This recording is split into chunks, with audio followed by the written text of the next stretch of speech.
Bueno, seguimos trabajando, seguimos hablando sobre los prejuicios, sobre los estereotipos y especialmente vamos a hablar sobre el racismo. Les quiero contar que como parte de la bibliografía que utilizo para dar estas clases y para pensar estos temas, tengo el libro El racismo, una introducción de Michelle Viviorca, ¿sí? Muy interesante. Obviamente, si quieren leerlo, lo tienen o me lo piden. O bueno. Lo mismo este libro de Teun Van Dijk, que se llama Racismo y Discurso en América Latina, y en especial también tiene una parte donde hay una investigación que habla justamente de Argentina. ¿Sí? Y después voy a leerles unos fragmentitos, unos comentarios de nuestros queridos próceres, ¿sí? Que salen de este libro, Argentina ante el Bicentenario, la sociedad, el Estado y los actores en un país conflictivo, del doctor Daniel Ciesa. ¿Sí? Así que, bueno, sin más, les quiero empezar a hablar un poquito de lo que es el racismo, mientras me tomo un cafecito, para ahí levantar un poco. Bueno, ustedes saben que el término racismo empieza a usarse más que nada en el periodo de entreguerras, ¿no? Entre la Primera y la Segunda Guerra Mundial, pero una de las cosas que también van a decir los autores es que el término racismo se empieza a usar allí, pero las prácticas, las ideas racistas, en realidad son muy antiguas.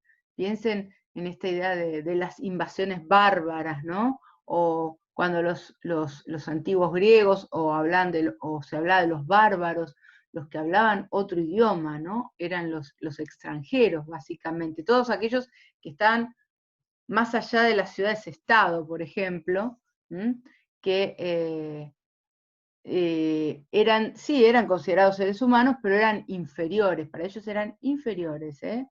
Fíjense, esta idea nos viene un poco cuando hablábamos de la definición de discriminación, de estereotipos, ¿no?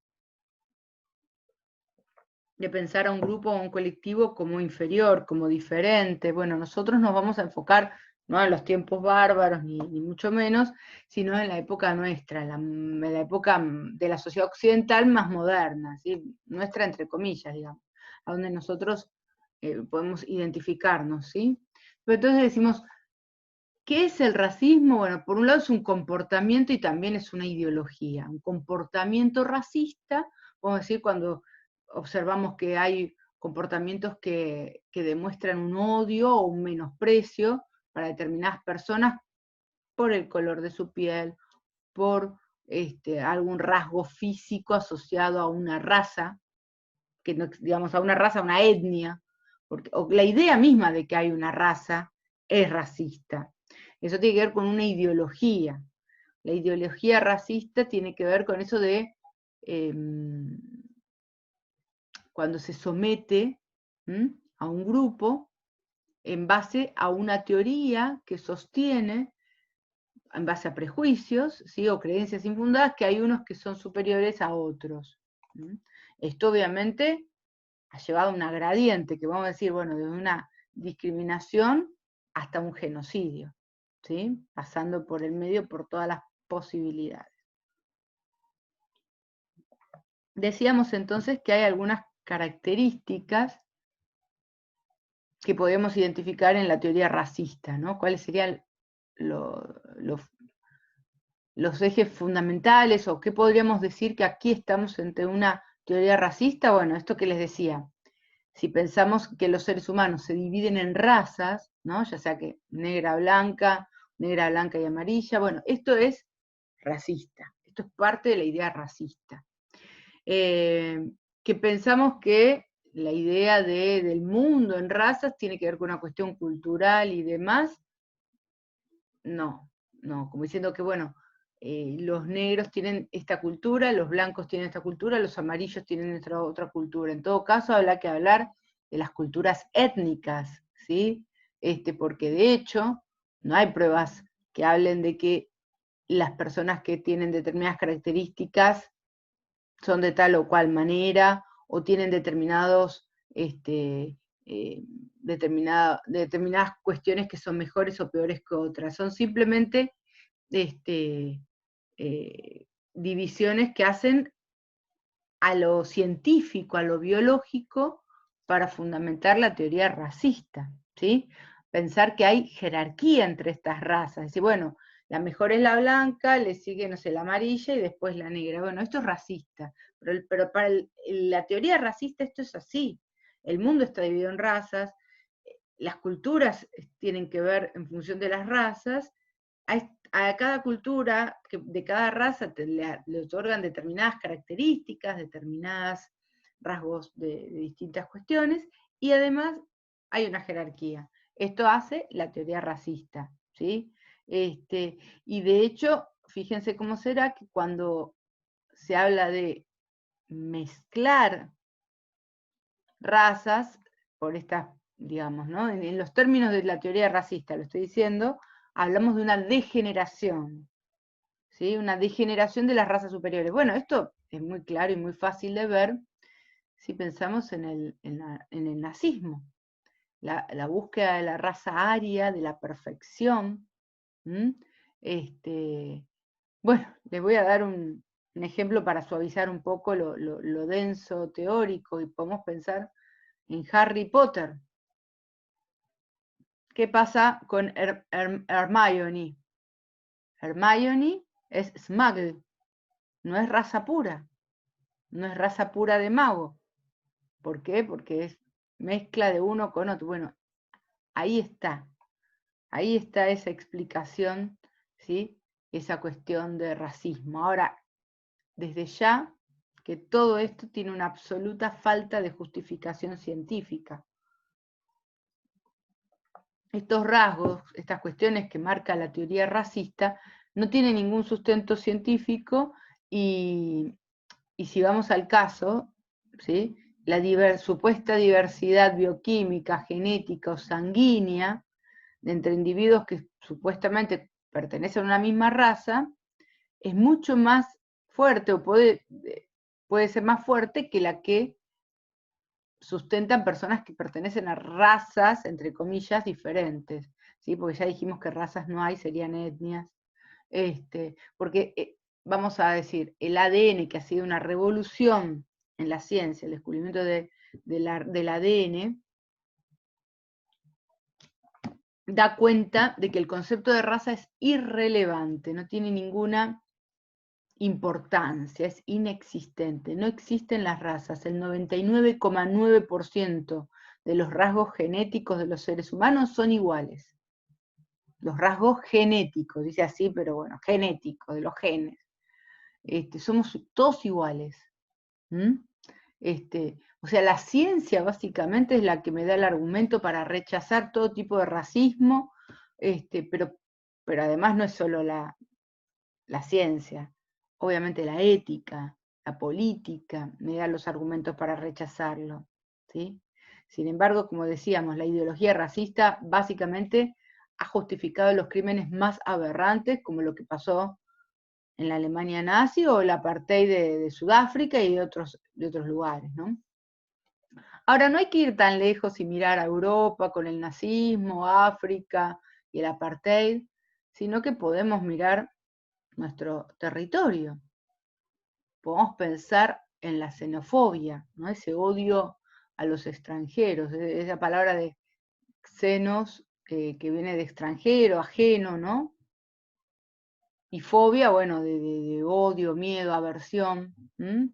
Entonces ese rechazo, ese miedo, aversión, fobia al extranjero, es algo que ocurre bastante, ¿no? Y esto se fundamenta en qué, en lo que hablábamos antes, en los prejuicios que se van a traslucir en cuestiones discriminatorias, ¿no? De esta idea de que los extranjeros nos vienen a robar el trabajo, nos vienen a sacar el territorio, a ocupar casas, a usar los hospitales.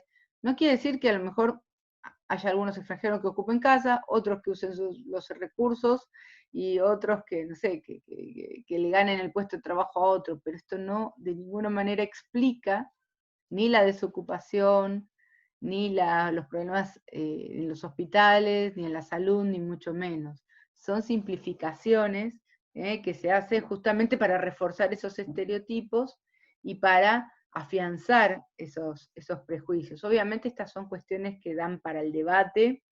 Les estoy transmitiendo ideas también que están en estas bibliografías que les mencionaba al principio, pero básicamente estamos hablando de los derechos humanos, ¿sí?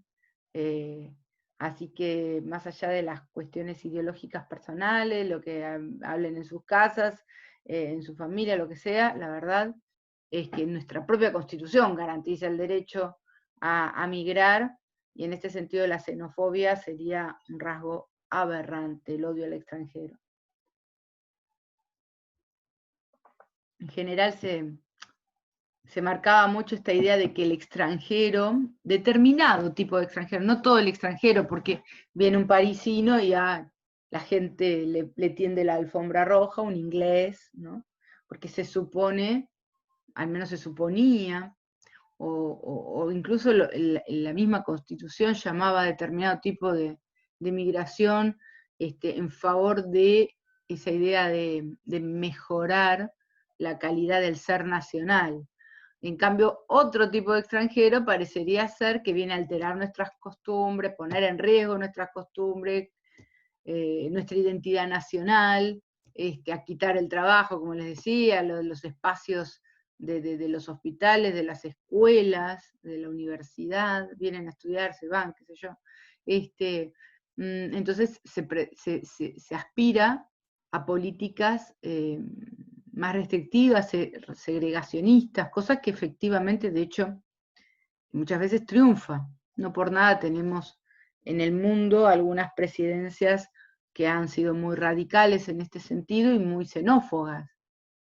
La primera imagen que me viene es Trump, ¿no? En Estados Unidos, que exalta estas ideas, lo cual habla de una cuestión social. Más allá de que la forma en que ganó Trump es harina de otro costal, digo, de eso estamos hablando, ¿no? Ese discurso xenófobo básicamente sirve, es útil, porque él es útil a muchos para promover la expulsión, culpar de todos los males del mundo, de todos los males del país. ¿Quién tiene los culpas? Los inmigrantes, los extranjeros, algunos de ellos, no todos, ¿no? Entonces, si hay pobreza es porque se quedan con nuestro trabajo, si hay falta de trabajo, porque se los quedan, si hay baja el empleo o baja los salarios, es porque aceptan trabajar por menor plata, lo cual no quiere decir que estas cosas no ocurran, insisto. Lo que pasa es que si nos quedamos en eso, nos quedamos en la superficie y no discutimos las verdaderas causas. ¿Y qué pasa? Los extranjeros terminan transformándose en una especie de chivo expiatorio. Hay una serie de videos que a mí me gustaría compartir con ustedes. Antes le quiero hacer algún comentario del libro de Teun Van Dijk también, que habla de ciertas estrategias que utilizan los discursos racistas, especialmente el escrito, pero creo que también podremos traspolarlo a lo que es el discurso oral. Teun Van Dijk, este autor que les decía, que habla del racismo y el discurso en América Latina. Y lo que dice es esta estrategia de exaltar, enfatizar lo positivo del nosotros, un nosotros entre comillas y construido, ¿no? Un nosotros irreal, un nosotros discursivo, no hay un nosotros versus un ellos. Es la humanidad toda, pero bueno, se construye un nosotros tenemos determinadas características que somos positivos, ¿no? Lo bueno, y se desenfatiza o se oculta todo lo que es negativo de ese nosotros. Y en cambio se hace lo opuesto, se enfatiza todo lo negativo de un ello que se construye, ¿no? Nosotros, pónganse los argentinos versus los extranjeros, ¿no? Los nativos versus extranjeros. Entonces todo lo negativo del otro se exalta, lo positivo del otro se lo oculta. Son estrategias discursivas.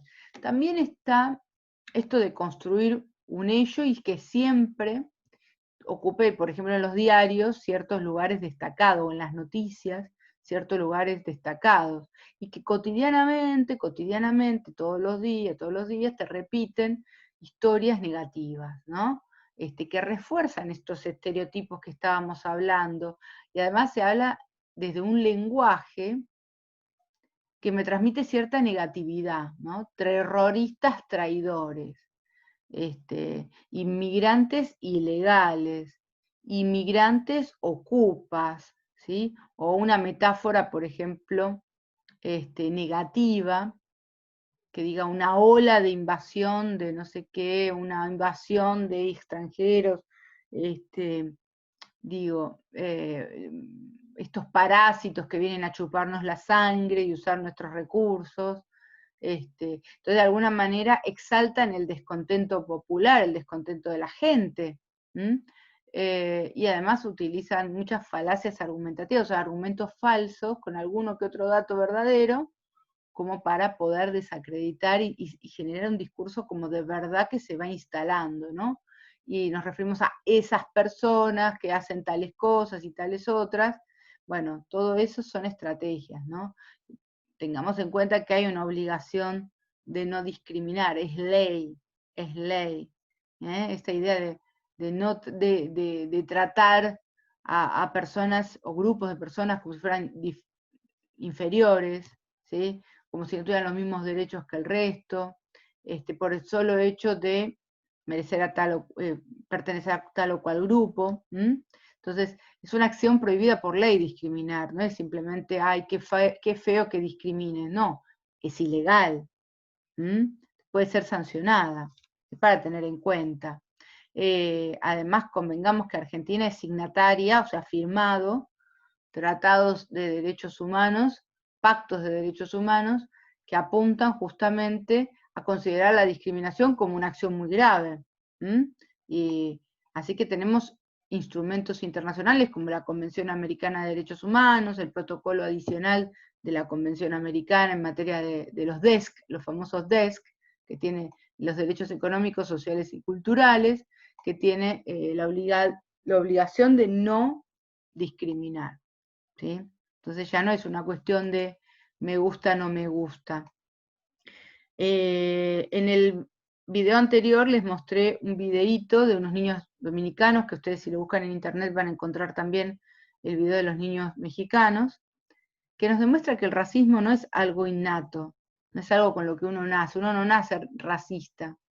El niño no es racista, el pequeño, el bebé, lo aprende, ¿sí? Hay un proceso por el cual lo aprenden los padres, los compañeros, en la escuela, los medios de comunicación, en la interacción con otras personas. Uno se da cuenta que, no sé, la madre va caminando con el niño y cuando pasa una persona con determinadas características se agarra la cartera y cuando pasa otra persona con otras, no.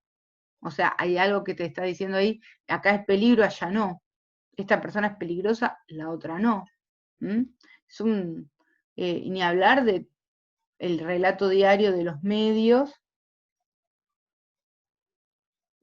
de los diarios, incluso la literatura, las películas, la televisión, ¿no? O sea, allí se termina de delinear ese discurso racista, que además convengamos que lo que es América Latina, y Argentina en particular, tenemos nuestros próceres que además han basado la historia del origen del Estado Nacional argentino en un discurso profundamente racista, profundamente discriminador, profundamente apelando a ese primitivismo supuesto o inexistencia de los pueblos originarios, una negación absoluta de los pueblos originarios. De hecho, se habla de la campaña al desierto.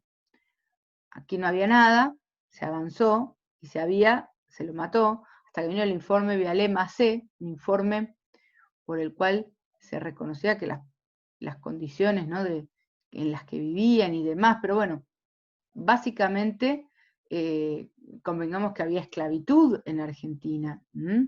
Yo les quiero leer, antes de empezar a mostrarle algunos videos que tienen que ver con el racismo y algunas imágenes, ¿sí? Les quiero mostrar un poco de nuestra historia, ¿sí? De este libro que les decía del doctor Ciesa, marqué algunas partes. Nuestro querido Sarmiento. No, voy a arrancar, perdón, por Alberdi, Juan Bautista Alberdi, el autor de Las bases y puntos de partida para una organización nacional, ¿sí? Bueno, ese. Decía, en América, todo lo que no es europeo es bárbaro. O sea, en América, ¿qué tiene que ver? O sea, justamente, en realidad, lo bárbaro era lo europeo, si vamos a la idea de bárbaro como extranjero. Pero claro, lo europeo era como visto como lo deseado. Ay, que vengan muchos europeos, así somos mejores. Bueno, de eso se trata. En un momento, Sarmiento en el Facundo va a decir lo siguiente. Claramente Trujillo racista, dirá el autor también, ¿no? En este profundo desprecio por los grupos sociales nativos, dice.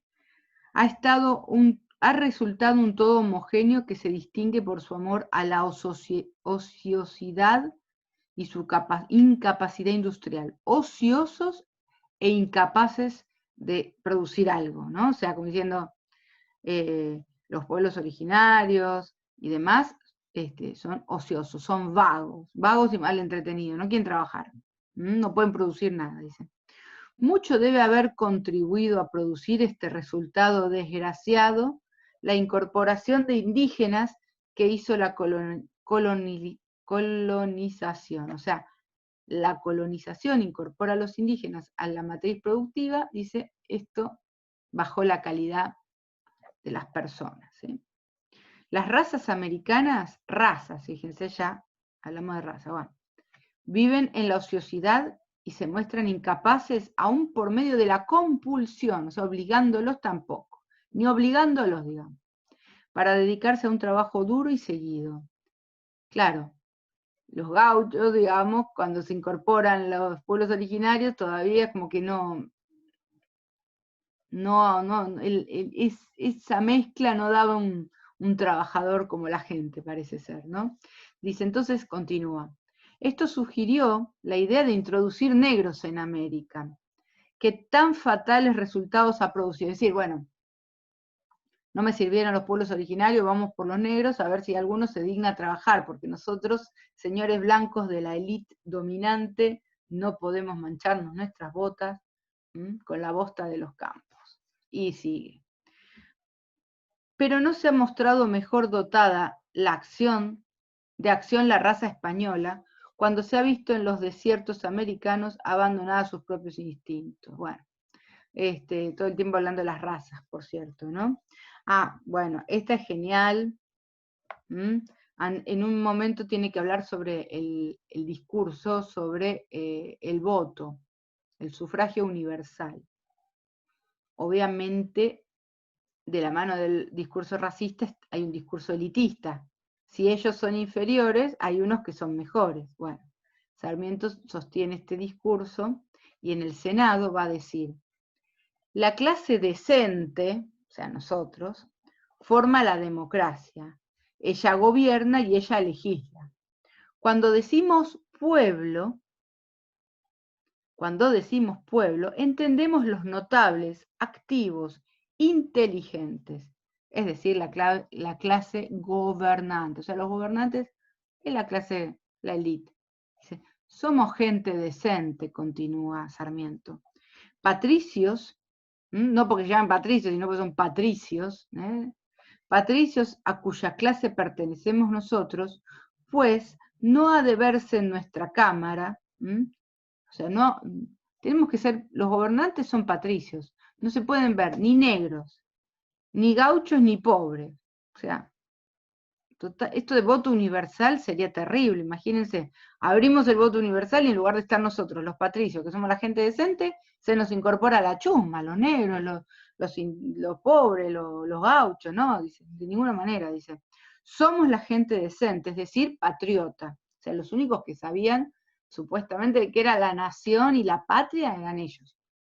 Las masas populares, o sea, pobres, negros, gauchos, etcétera, cuando llegan al poder establecen la igualdad por las patas, es decir, el famoso nivelar para abajo, como cuando te dicen, bueno, hay que nivelar para arriba o para abajo, para abajo. ¿Eh? Y sigue diciendo otras cosas. Tengo más, tengo más.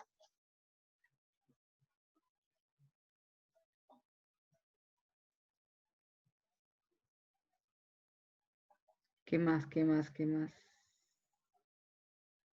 Acá, Mitre, Bartolomé Mitre. Obviamente, ¿no? Habla o sea, que por qué es tolerable la supresión, o sea, la eliminación de los grupos, de algunos grupos étnicos, y va a decir. Desmintiendo los siniestros presagios que la condenaban a la absorción de las razas inferiores, que formaban parte de su masa social, la raza criolla, enérgica, elástica, asimilable y asimiladora, las ha reunido en sí, emancipándolas y dignificándolas, y cuando ha sido necesario, suprimiéndolas. O sea, o las absorbemos o las le damos la libertad, pero digo, y si molesta mucho las eliminamos, no hay problema. ¿Mm? Básicamente un poco la propuesta de estos muchachos. ¿Mm? ¿Qué más? ¿Qué más? Bueno, acá tenemos también otro. ¿Se acuerdan de Joaquín B. González, del famoso Joaquín B. González? Ministro de Roca era en aquel entonces. Interviene ante el Senado y ¿qué va a decir? Felizmente, las razas inferiores han sido excluidas de nuestro conjunto orgánico. Por una razón o por otra, nosotros, ellos, no tenemos indios en una cantidad apreciable, ni están incorporados a la vida social argentina. ¿No? Esto me hace acordar a un presidente que dijo una vez, nosotros no tenemos esos problemas, ese problema lo tiene Brasil. El problema eran los negros, y ya decir problema, imagínense, ¿no? Desconociendo, o sea, una total invisibilización de la presencia afro en Argentina, ¿no? Y además tildándola como un problema maravillosamente discriminador, racista y demás, por donde lo mires. ¿Qué más? ¿Qué más? A ver si tengo algún otro. Bueno, nada, digamos que podemos encontrar varios comentarios. Bueno, el otro gran mito es la extinción del negro, ¿no? La idea de que los negros se extinguieron en algún momento de la historia y no estuvimos más negros. Como viste, esta idea de nosotros no tenemos ese problema lo tiene Brasil porque acá se extinguieron, ya sea con la fiebre amarilla, con la guerra contra el Paraguay, en fin, desapareció, no está, no lo tenemos, como decía de Videla, ni vivo ni muerto. Bueno, Joaquín B. González nuevamente va a decir en los festejos del primer centenario: extinguido el indio por la guerra, la servidumbre y la inadaptabilidad a la vida civilizada, o sea, la nuestra, desaparece para la República el peligro regresivo de la mezcla de su sangre inferior con la sangre seleccionada y pura de la raza europea, base de nuestra étnica social y nacional. Y al mismo tiempo el extranjero europeo que la Constitución llama con marcado propósito, dotándolos de privilegios excepcionales, queda libre del temor del indio y podía avanzar junto con el nativo en el plan de ocupación y cultivo de las tierras, recuperando a su rapacidad y ferocidad. Como verán, es un eufemismo para explicar cómo avanzaron sobre las tierras de las cuales los originarios pueblos eran propietarios, despojándolos, violando a las mujeres, trasladando a los hombres, asesinándolos. Bueno, esta fue la forma en que hemos conquistado, y nuestro suelo nacional está regado por litros y litros de litros, bueno, por la sangre, básicamente, de los pueblos originarios, ¿sí? Bueno, no, eso es parte de cuestiones que no podemos negar. Estanislao Ceballos también, con un fuerte carácter racista ahí, plantea en un debate parlamentario lo siguiente, dice, son los miembros de la generación del 80, ¿no? Se decía que estos indios debían ser tratados con arreglos a la civilización y a la humanidad. Qué loco, ¿no? Tratar a los indios con arreglo a la civilización y a la humanidad, ¿no? En fin, colocándolos bajo el amparo de las leyes que protegen a los habitantes de la República. Y yo debo decir que si fueran considerados habitantes de la República, del territorio, y como tales sometidos al rigor de las leyes, habría sido necesario pasarlo por las armas, fuera del amparo que la civilización y la humanidad otorgan a los buenos habitantes de un país. Nuevamente, nosotros los buenos habitantes del país, somos tan buenos que la verdad que si los tenemos que someter a las leyes de nuestro territorio, los deberíamos matar a todos.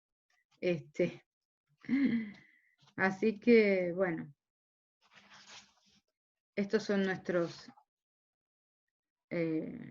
nuestros padres fundadores, podríamos decir, ¿no? Así que ya vemos que el racismo no es una cuestión tan novedosa, ni el discurso xenófobo, ¿no?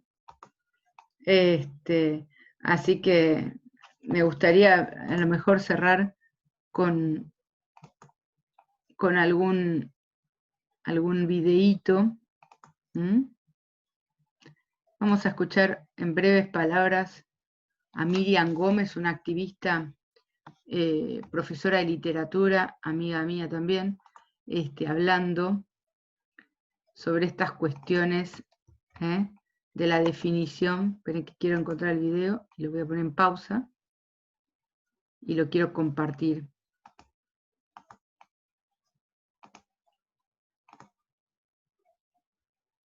Vamos a poner el sonido de la computadora.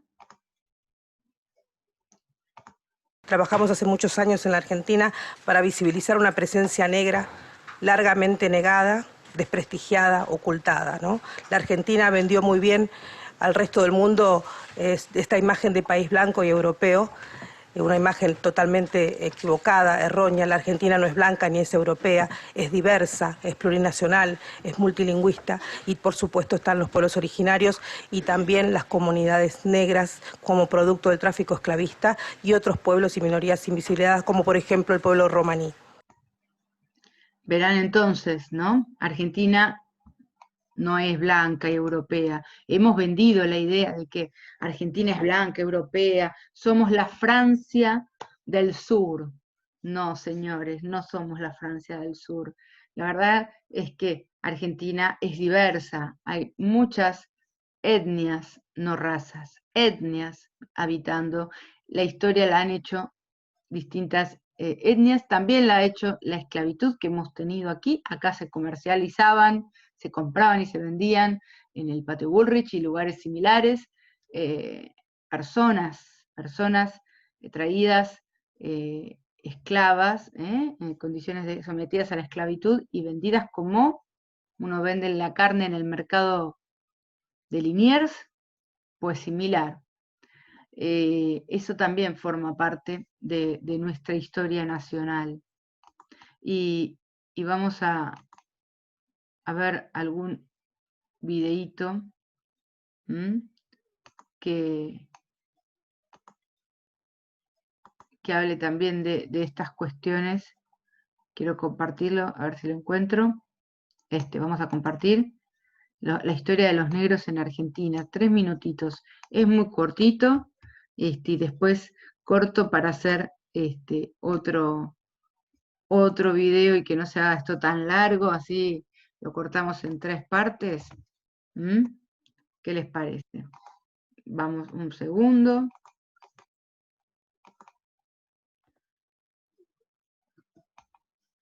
Quiero compartir la pantalla.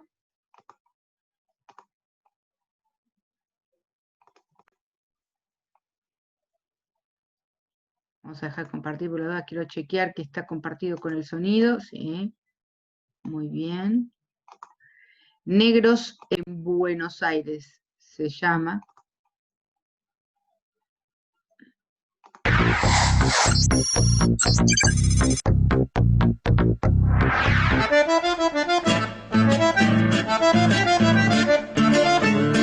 A comienzos del siglo XIX, 3 de cada 10 habitantes en el Río de la Plata eran de raza negra.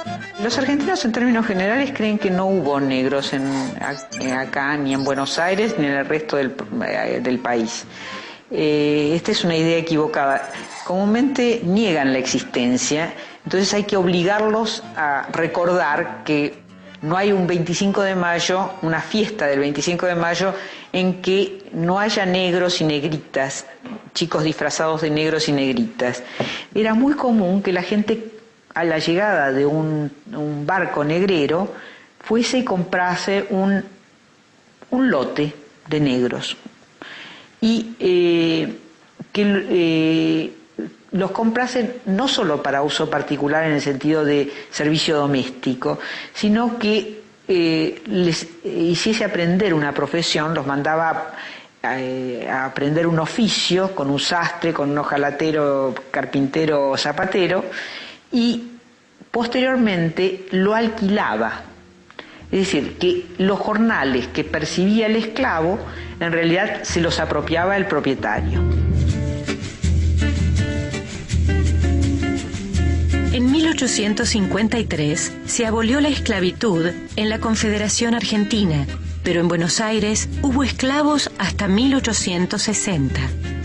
A fines del siglo XIX se les otorga a los negros el derecho a trabajar para sí y de ese modo comprarse a sí mismos. La población ya estaba diezmada. A veces juntaba este dinero y en vez de comprarse a sí mismo terminaba comprando a su hijo para que fuera libre o a su mujer. Fueron una pieza fundamental en la defensa de la ciudad de Buenos Aires en las invasiones inglesas, esos que tiraban aceite, etc. Y a los cuales a posteriori algunos de ellos se les da la libertad. Entonces, una de las razones es que justamente muchos varones murieron en estas guerras y por lo tanto se mestizaron, se mezclaron los vientres negros, digamos así, con los varones blancos, ¿no? Somos una raza invisible. Acá hay que buscar, como te digo, no hay que buscar la piel, hay que buscar la descendencia. Este cuadro... Acá tenemos apellidos italianos y españoles, mira, la Madrid es vasco-francés. Según mis tías dice que éramos esclavos del general Lamadrid, que por eso tenemos ese apellido. Palabras, ritmos, sabores, costumbres son legado y evidencia de la presencia negra en el Río de la Plata. Invisibilizados, por cierto. Negados. O sea, vamos a parar acá. Esa presencia negra en el Río de la Plata. Ay, espere, que sigue un video. Ahí va. Esa presencia negra, en general, se niega, ¿sí? Se la invisibiliza. Pero ¿saben qué? Hay un día en particular, como bien lo decía el video, que se la saca a pasear, que cada año se saca el polvo de la negritud y se lo celebra, digamos. Esto no lo digo solamente yo, es algo que se ha estudiado de alguna manera, ¿no? Como históricamente se nos ha mostrado a nosotros que la fiesta del 25 de mayo era el único lugar, el único espacio donde lo negro podía tener un lugar. O sea, fíjense ahí ese blackface, esta idea de pintarnos la cara con el corcho quemado, o con la pomada. Obviamente que sí, claro, los afro eran quienes formaban parte desde un lugar subalterno, si se quiere, desde un lugar no de poder justamente, sino marginal en el sentido de que eran los que efectivamente trabajaban, vendían las velas, el tema de la mazamorra, el tema de trabajar lavando la ropa, las lavanderas, etcétera, etcétera. Pero aún hoy se caen estos lugares, ¿no?, de pintar con corcho la cara y de ubicar como que ese fue el único momento en la historia de nuestro país en el que había negros y después desaparecieron. Entonces, solo en el 25 de mayo, ¿sí? Ahí está. Se pintan con el corcho y hay esta exageración de rasgos, y esta serie de comportamientos que de alguna manera también esperamos que esté medio ya superado, que ya no se caiga en estos lugares, pero aún en las escuelas se sigue cayendo, ¿no? En estas ideas que simplifican. Y ahí yo les quería preguntar si ustedes creen que la Argentina es racista, ¿no? Digo, a lo mejor ustedes dicen, no, la verdad es que Argentina no es racista.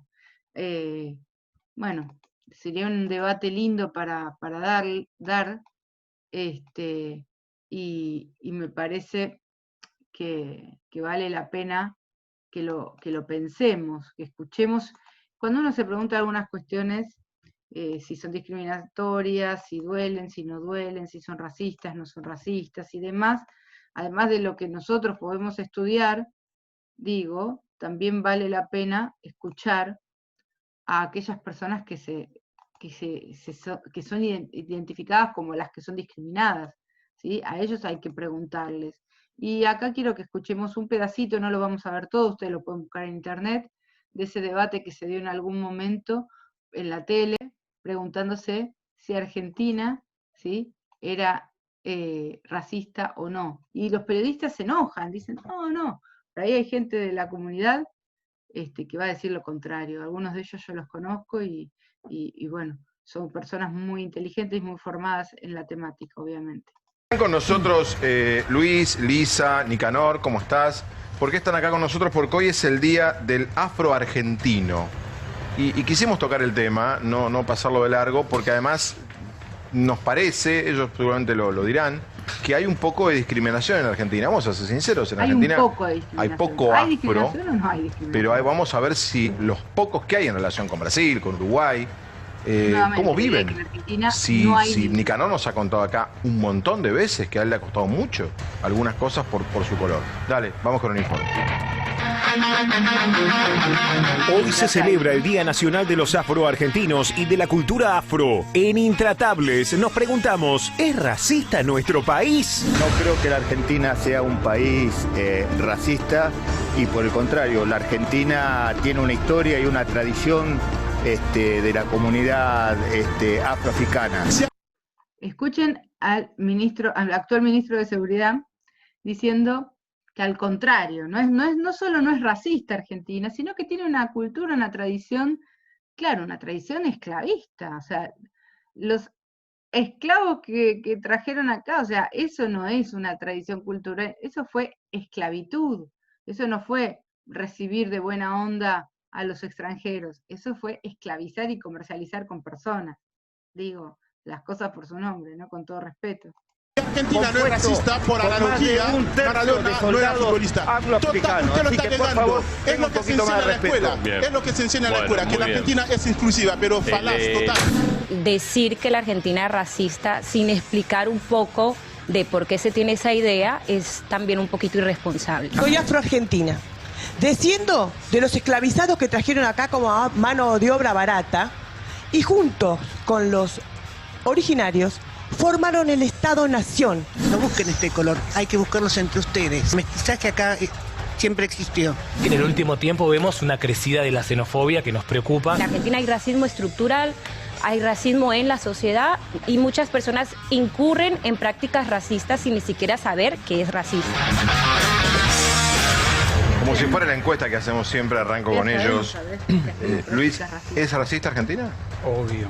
O sea, me parece que agarrar y decir que un país no es racista es agarrar y primero tener en claro la visión de uno, ¿no? Decir, bueno, yo no veo negros. Bueno, ¿desde qué criterio lo decís? ¿Tenés algún censo? ¿Recorriste todas las zonas? Le pregunto a Nicanor, decime un ejemplo de la vida diaria. Bueno, la vida diaria, primero voy a hablar desde mi lugar, desde la posición que yo vivo como persona, y es salir a la calle, los insultos. Eso es lo más explícito, lo menos implícito en las miradas, en lo que asumen de uno, en lo que piensan de uno. Eso yo creo que es como lo más, como de un poco de lo cotidiano, entrar al colectivo y que se te caen de risa. ¿Has estado en otros países? Sí, mi familia ¿Cambió es igual? ¿Tu familia es? Mi familia es de Perú. ¿Y en Perú? Y en Perú también. En Perú son todas formas diferentes de vivir el racismo. Y si tuvieras que comparar Argentina con otros países, ¿es igual, más racista, menos racista? No se miden más o menos racistas. No. Tal cual, o sea, qué pregunta inadecuada, ¿no? Porque, o sea, como diciendo, bueno, en Perú también te discriminan, en definitiva, si te discriminan en todos lados, quizás algo malo tendrás vos, digo, no sé, las derivaciones de este tipo de comentarios podrían ser muchas, ¿no? Y más menos racista, ¿sos o no sos racista? Soy un poquito racista. No, ¿no? Pero solo que cada uno tiene formas diferentes de hacerlo. Sí. El agarrar y medir o más o menos racista me parece que pero capaz que vos dijiste, voy caminando por la calle y me dicen cosas. ¿Hay algún país donde van caminando por la calle y nadie les dice nada? Sí. Estados Unidos, me imagino que nadie dirá nada, ¿no? En Europa, sí. yo pienso que son cosas individuales que no hacen a la problemática del racismo. El racismo es estructural, el racismo pasa desde los estados y de ahí va bajando a las situaciones individuales. Entonces, si el Estado no da la legislación necesaria, las políticas públicas para que haya un reconocimiento para con la población y su aporte en la historia a nivel internacional, de ahí se desprende que yo vaya a la escuela y no tenga un profesor afrodescendiente, que lea un libro y no hablen del aporte de la comunidad negra a la construcción y a la identidad de... Esto es claro, o sea, en las escuelas es raro ver profesores afro, es raro encontrarnos con bibliografía típica u originaria de autores africanos, y tampoco encontramos mucho rastro de esto, ¿no? De este legado que ha dejado y que efectivamente ha existido, desde el lenguaje que utilizamos hasta el tango, pasando por un montón de otras prácticas, ¿no? De los pueblos. Colombiana. Yo soy afrocolombiana, así es. Y decime, ¿en Colombia hay mucha más? Paso por ejemplo, a la Argentina. Espera, te pregunto, un concurso para ocupar un cargo de profesor universitario, ¿alguien afroamericano tiene menos probabilidades que un blanco? No es que tiene menos probabilidades, por lo menos estoy hablando en Colombia. En Colombia nosotros tenemos docentes afrodescendientes, en todas las instancias de la época de capacitación. Ahora, no es la misma cantidad que los docentes no negros. Ok, está bien. Nicanor, vos has hablado mucho del tema. Sí, yo siempre digo, si vos, de hecho yo creo que es muy infantil plantear, o sea, discutir que Argentina no es racista. Claro. Es obvio que es racista. Por eso yo lo dije desde mi primera salida en la televisión, las primeras, yo dije, si Argentina no es racista, entonces Maradona no era futbolista. Es obvio, les cuento. Yo tengo al lado mío acá una persona que yo considero muy capaz. Y yo creo que si Argentina no fuera racista, por ejemplo, esta señorita que está al lado mío estaría ya trabajando en un canal televisivo, conduciendo o siendo panelista, no sé dónde, pero en la televisión. Otro ejemplo. Si Argentina no fuera racista, yo desde hace mucho tendría que estar muy bien parado. La dificultad de si Argentina no fuera racista, estaría yo en cualquier estudio jurídico ya en Argentina. Si es muy injusto lo que está diciendo. Muy injusto lo que está diciendo. Yo quiero ver a los negros en la universidad. Yo soy extranjero como usted y a mí me decían terminar. Claro, yo soy extranjero como usted. Bueno, esto es también desconocer, es una suerte de negacionismo, ¿no? De desconocer, ¿no? Decir, yo también soy extranjero, porque soy descendiente, no sé, italiano. Bueno, no, señor, no es lo mismo, ¿no? El agravio de los periodistas que se sienten... En el país de origen, digamos, si acá somos racistas, allá debe ser generoso, debe estar lleno de argentinos. No me dejó terminar. Fabián, eso es un tipo de racismo, la extranjerización. Acá hay argentinos, no tiene nada que ver con una cuestión de nacionalidad. Mirá, yo primero ya habló usted que usted, racismo es que usted siga refiriéndose a nosotros como raza. Primero que raza una es la humana. Es humana, bueno, es humano, no, bueno no, justamente eso también es racismo. También extranjerizarnos. Yo soy afroargentino, ¿qué me vas a venir a decir a mí? Yo soy afroargentino, que vengan y que me digan en la calle que vuelva a mi país, y me lo dijeron en Argentina, yendo a comprar pan o yendo a alguna entrevista. Esto me pasa a mí. ¿Le puedo decir que yo fui discriminado en Estados Unidos por ser blanco? Bueno, Y bueno, lo felicito, ¿qué quiere que lo ese diga? es el problema. Claro, extranjerizar, ¿no? Todo el manejo de los discursos. La persona que estaba allí es María Rayí, también una legisladora, ahora está en la Defensoría LGTB. Muy argumentados, que son el constructo de la raza, de la blanca, de la negra, de todo el colorismo que hay. Entonces, si usted me está diciendo que Argentina es un país racista, es porque tienen claro qué es el racismo o qué no es el racismo. Yo les quiero hacer una pregunta, no me lo está sabiendo responder. a ustedes tres de un tema que capaz que resulta menor. Hoy vi una película, sabía que venían ustedes, que íbamos a tocar el tema. Creo que es Kerry Washington, la actriz. Es 1 hora y media que ya está en una sala, no sé si la vieron, en Estados Unidos, en la policía de Miami. Ese es el racismo estructural. Eso es racismo estructural, lo cuento rápidamente. El hijo, Jamal, hace un día que no aparece. Es fenotípicamente negro. 18 años, alto, clásico. Y ella sospecha que algo pasó con el hijo. Bueno, finalmente, perdón que cuento el fin de la película, el hijo aparece muerto por una bala que rebota de un policía. Claro. Pero maravillosamente A ella la maltratan durante toda la noche. Llega su marido, el marido es blanco. Del alto, FBI, hegemónico, maltratados los dos por la policía de Miami todo el tiempo. Pero hay un momento en el cual ella se está maquillando. Entonces yo me quedé pensando y averigüé. Me encontré que es muy difícil para ustedes encontrar maquillaje en la televisión, ¿es cierto eso? Perdón, la tontería. Digo, estamos hablando de la cuestión estructural, estamos hablando de un montón de cosas muy importantes. ¿Y qué dice el periodista? El tema del maquillaje. Banalización absoluta de un tema serio, ¿no? Realmente tiene que ver con el tratamiento que se hace de la cuestión en los medios de comunicación, ¿sí? Un tratamiento discriminador, que niega una situación, además de un completo desconocimiento, como le decía la chica ahí, la periodista, como le decía Lisa, es no conocer, no sabe lo que es el racismo en definitiva. No sabe lo que es el racismo. Lo mismo que el otro hombre, el otro periodista que decía que había sido discriminado en Estados Unidos por ser blanco. Recordemos, lamentablemente, que hace pocos meses, digamos, cuatro policías blancos mataron a un afroamericano en Minneapolis, a George Floyd. Digo, no quisiera mostrar mucho de la escena porque es terrible y quien quiera lo buscará o lo que sea, pero bueno, no nos podemos olvidar de esa circunstancia, ¿no? Un hombre pidiendo por su vida que no puede respirar. Please, por favor. Esposado, bloqueado. Yo vi el video anterior. La persona no se resistió en ningún momento. Pero en este video lo van a ver. No hace falta terminar de verlo porque pero esa es 5 minutos lo tuvo aprisionado y lo mató. Obviamente, por suerte, eso generó mucha bronca, mucha resistencia, ¿sí? Afortunadamente, que generó mucho, afortunadamente quiero decir, la resistencia y lo que dolió, ¿sí? Que obviamente el pueblo no se quedó callado, no se quedó cómplice, al menos muchos han reaccionado.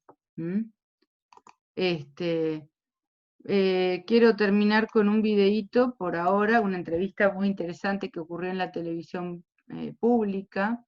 Tiene algunos años este video, es del 2013, y tiene que ver nuevamente con el Día de la Mujer Afrodescendiente, y van a hablar María Magdalena La Madrid y Pocha, que ahí está ese cuadro que yo lo hice por ella, que cuando me hablaba de la gente que bailaba en el Jimmy Club, que era un club de los afro, y también mi querida amiga Miriam Gómez, presidenta de la Sociedad de Socorros Mutuos Unión Caboverdiana, donde tuve la suerte de ser también docente de los niños africanos y afrodescendientes.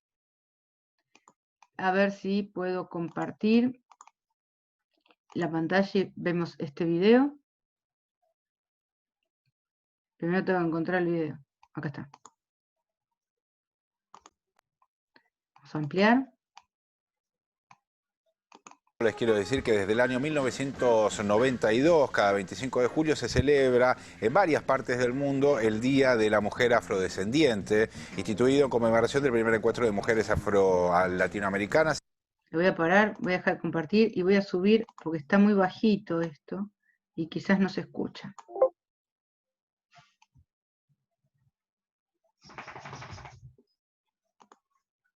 Ahora sí. Lucho Galende, que hace rato no se lo ve en la tele, pero bueno.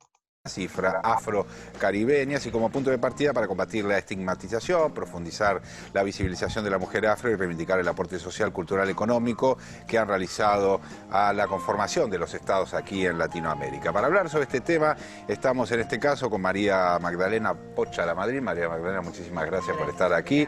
Es fundadora de la Fundación África Vive, y también con Miriam Gómez. Miriam, muchísimas gracias por venir. Es presidenta de la Sociedad Caboverdiana y descendiente de africanos en primera generación, es decir, tus padres son caboverdianos, son de Cabo Verde, ¿no? Mis padres, abuelos, etcétera. Etcétera, etcétera. En tu caso, Pocha, sos... Soy quinta generación acá, ya, o sea, de esclavos, ¿no? ¿Qué ha pasado con los negros en Argentina? Porque vos sos la que tuviste un episodio en el aeropuerto, en Ezeiza. Sí. ¿Qué pasó con los negros? ¿Qué le podrías contar a la gente que nos está mirando en este momento de qué pasó con los afrodescendientes aquí? La gente piensa que somos, que hemos muerto con la guerra del Paraguay. Sí. Y yo no nací de ninguna bala, tengo 68 años. Sí. O sea, lo que no sabe, el problema este es con la educación, que es porque no está contando la verdad de la historia de nosotros. Entonces eso se borró, como que no tenemos historia. Y nosotros, la historia la hicimos nosotros, no ustedes. A mí me da vergüenza, por ejemplo, ahora con mis nietas tengo que ir al colegio y ellas son las que hacen pastelito y empanada. Y el blanco es el que fue con San Martín a la cordillera. Y no es así. O sea, yo en el 97 decíamos que éramos 2 millones. De afrodescendientes de afrodescendientes argentinos. No busquen este color, ya están en tu color. Claro. Ah, ok, perfecto. ¿Te das cuenta? Sí, pues se fueron mezclando. El mestizaje existió. Claro. Entonces somos 2 millones, pero de esa manera. Entonces tenemos el otro problema, no se identifican negros. Con lo que me pasó en Ezeiza, el que estaba... ¿Qué fue lo que pasó en Ezeiza? No conozco el episodio. En el 2002 no me dejaron salir diciendo que no podía ser negra y argentina. Como que el documento era truco. Claro. Eso es lo que tenía que ser peruana. Claro. Tampoco, porque yo fui a renovarlo. Hace 5 años que viajo más. Hace mucho más que viajo. Invitada por otros países porque por ese problema. En la Argentina no hay negros. Entonces yo era como una cosa, como un diamante. Soy nueva. Claro. ¿Cómo es que estoy en la Argentina y no soy ni de Cuba, ni de Brasil, ni de Uruguay? Entonces yo siempre digo que si me hubieran dado $1 peso por cada vez que me preguntan de dónde soy, sería rico. Y Miriam, ¿por qué crees que pasó esto de la invisibilización de los afrodescendientes en el país? Lo que yo creo, y además lo que estudié, es que hubo todo un proceso sistemático en la mayor parte de los países latinoamericanos de emblanquecimiento de la población, ¿no? Los países latinoamericanos, habiendo llegado a la independencia, de todas maneras estaban muy influidos por las ideas europeas y norteamericanas y por el pensamiento positivista. Entonces ellos creían que si se importaban genes blancos traían al mismo tiempo el desarrollo social y económico. ¿No es cierto? Sobre todo Sarmiento fue el que primero empezó a difundir estas ideas de que había que cambiar la genética de la población porque con sangre de gaucho y de negro no se iba a llegar muy lejos y que no había que ahorrar sangre de gaucho. Lo que pasa es que este proceso de blanquecimiento que fue llevado a cabo con mayor, digamos, organicidad a partir de la generación del 80 del siglo XIX, en la Argentina yo diría que fue mucho más exitoso que en otros países del resto de América Latina, y con esto, además de un proyecto político, también se utilizó a la educación y posteriormente a los medios de comunicación para seguir insistiendo en esta idea de que no hay negros en la Argentina, de que Buenos Aires es la París europea, de que Argentina es Europa o que baja de los barcos, como simplemente se habla de los inmigrantes de origen europeo, y no se habla de los inmigrantes forzados como fue el tráfico esclavista en el caso de los afroargentinos que tienen aquí muchas generaciones. Entonces creo que es un proceso político muy bien diseñado que tiene como contraparte también el exterminio de la población originaria, ¿no es cierto? ¿Saben qué? Les quiero decir que esta fecha se conmemora en honor al fallecimiento de María Remedios, que es una mujer afrodescendiente que luchó por la República Argentina en las batallas de la independencia y fue una única mujer admitida en la milicia y dado su valor empuñando armas y en la guerra, qué sé yo, Belgrano le confirió el grado de capitana. Y le entregó no fue la única mujer que estuvo en la milicia, pero sí la que llegó a ese grado. Porque las mujeres siempre cumplieron la función de acompañar a los soldados, llevar el agua, asistir a los heridos.